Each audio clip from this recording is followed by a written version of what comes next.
Les serpents sont des animaux à sang-froid sans pattes de la classe des reptiles, et de l'ordre des squamates. L'ensemble des serpents forme le sous-ordre des serpentes. La famille qui inclut les lézards et des serpents s'appelle les sauriens.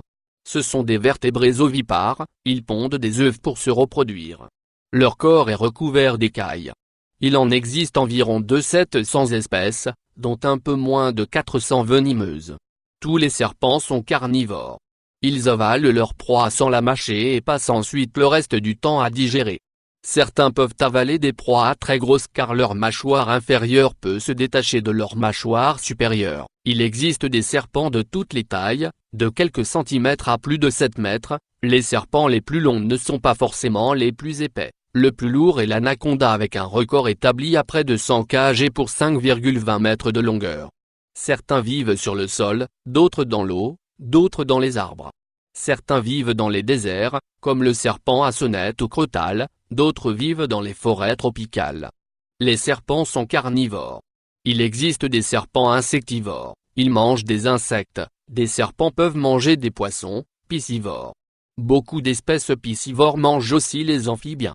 Les serpents aquatiques, semi-aquatiques se nourrissent d'amphibiens. Certains serpents sont cannibales, ils peuvent se nourrir d'œufs de poissons, d'oiseaux et de reptiles. Certains serpents n'ont pas de crochets à venin mais des écailles, ils sont aglyphes, et ne sont donc pas venimeux. Ils peuvent être très gros et tuer leur proie en l'étouffant. C'est le cas de l'anaconda, du python ou du boa constrictor.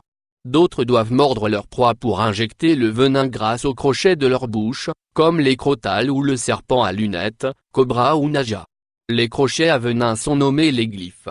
Il y a des glyphes de 3 sortes, situés au fond de la gorge, opistoglyphes, d'autres situés sur le devant de la bouche et immobiles par rapport à la mâchoire, protéroglyphes, et d'autres enfin avec des crochets mobiles, solénoglyphes.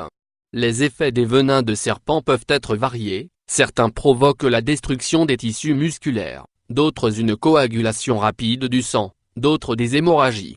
Certains, comme le cobra, peuvent aussi cracher son venin à distance sur les humains, après s'être relevé et gonfler son cou de venin. Les cobras sont aussi capables de se relever, les plus grands peuvent regarder un homme dans les yeux puisqu'ils peuvent alors être environ 1,70 m de hauteur. C'est très impressionnant, c'est d'ailleurs pour impressionner son adversaire lorsqu'il se sent menacé par lui que le serpent agit ainsi.